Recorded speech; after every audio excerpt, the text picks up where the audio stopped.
Sorry guys, my name is Crystal. This is part 2 to the video I've just done because my phone cut off because an advert came up for cancer and cut my video off. An advert came up for Macmillan Cancer and stopped my video.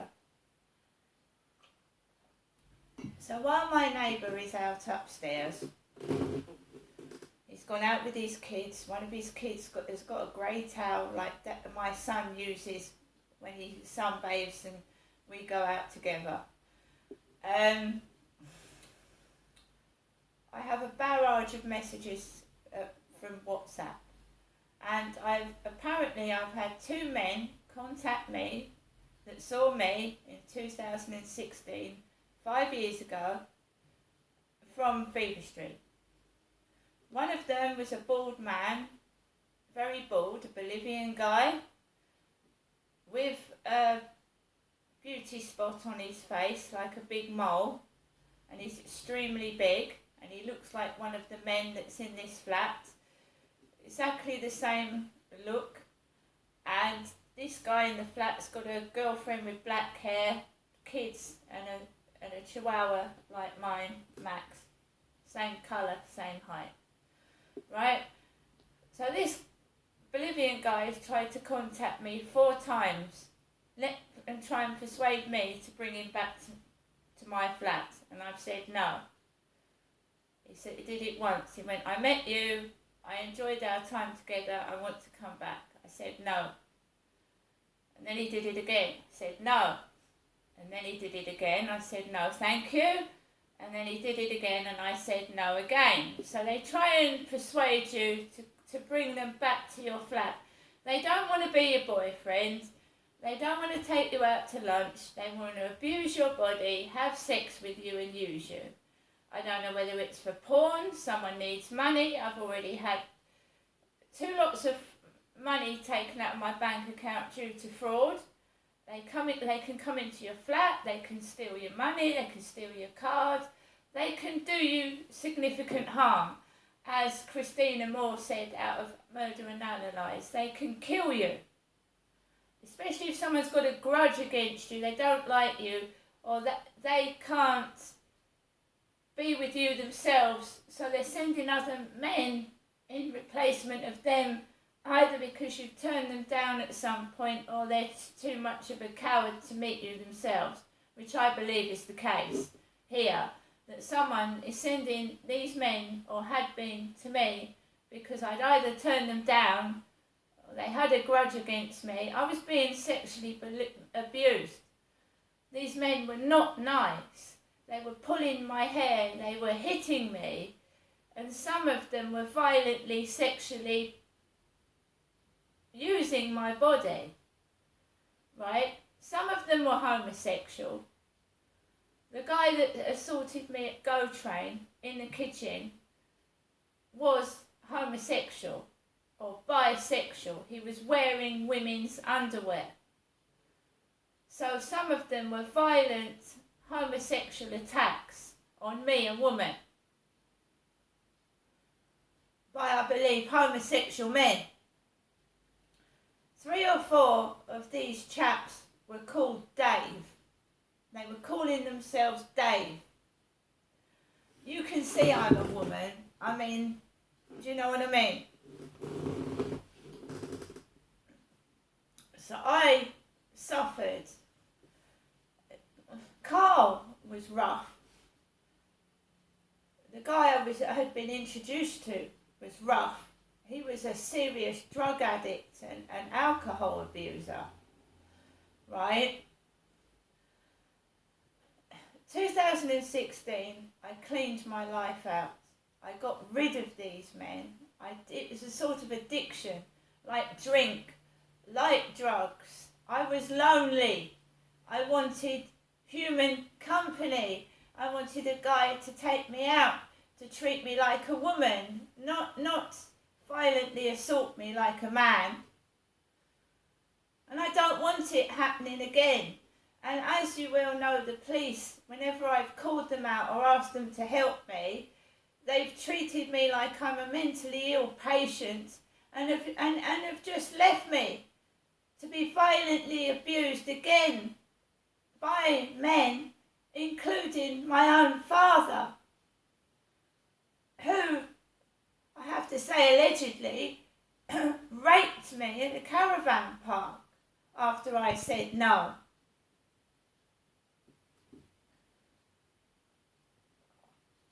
Okay? So while he's out upstairs, another guy contacts me on WhatsApp. That's what I said, that guy that with the sky blue Ford Escort estate. He was 27 when he met me. He said he's now 32. He remembers me with curly hair. So this guy's tattooed. He's fit. And he looks a bit like my son with muscles and tattoos. I have got no tattoos on my arms or chest area.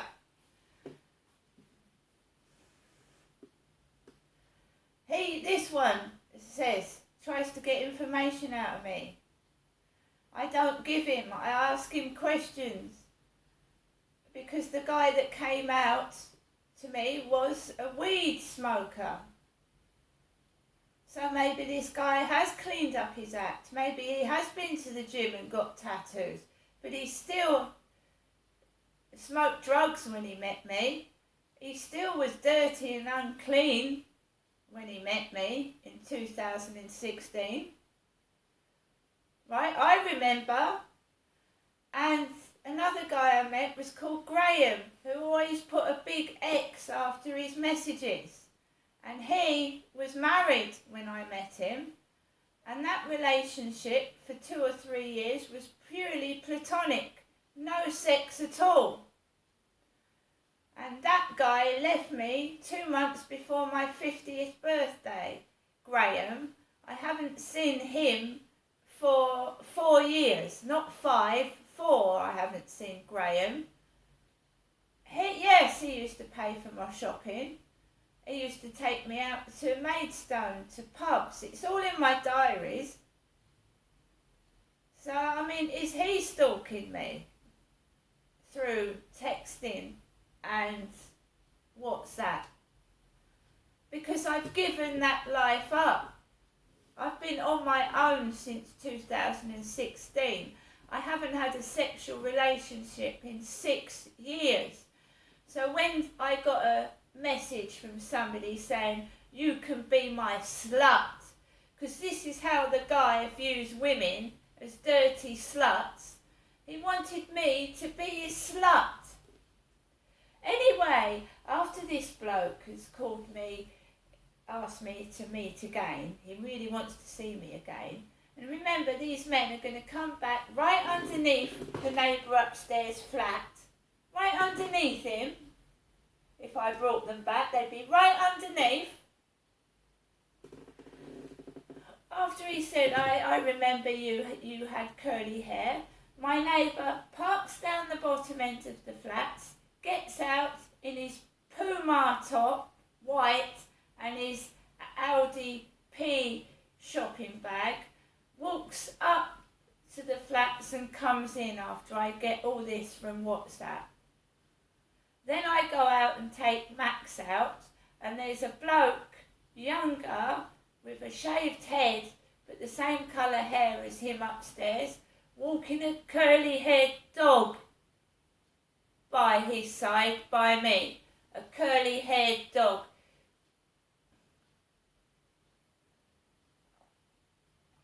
I don't get angry. I'm upset. I'm on my own. I haven't seen my son for 3 days. And my mum keeps saying to me, I'll see you next week. Next week. And I haven't seen my mum for nearly a week now. First thing this morning, outside my bedroom window is a Tesco van with a man staring at me through it. Tesco's, and I use Sainsbury's. There's a load of cruelty going on. There's a load of sexual bullying, and I'm not reverting back to what happened. Because what happens, guys, is that, what's a pimp? And remember, I was making no money from these sexual encounters. I was just thinking I was meeting men for a date, and they were coming back to my flat and sexually abusing me and spanking me and God knows what. Like some dumb fucking slut. Right? What can happen is a guy can arrange a meeting with a woman. The guy will pay, it's called a pimp, a certain amount of money to abuse this woman. Right? So someone had access to a numerous amount of cars, maybe a car dealer, maybe someone that knows somebody that is a car dealer, okay, because these men used to come out in all different cars, right? I don't know what I got myself involved in, but I got myself out of it and I don't get involved in it again. Right? I have not been with a bloke for over 6 years now. And I believe I'm being, at times, at Lansdowne Court I had my electric cut off. They actually cut my electric off. Left me without electric. And you have to go for help, don't you? But you don't go for that kind of help. You don't ask men off the street for help. You don't prostitute yourself for food. Because you've got no money, you can't eat. In Gloucestershire, I didn't have my mum to go to. So I used to have to ask a bloke, can you bring me some biscuits? Can you bring me some biscuits? And then I was being sexually assaulted for a packet of biscuits. Would you believe?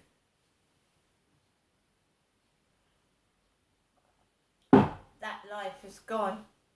I don't go back to that. I got away from it.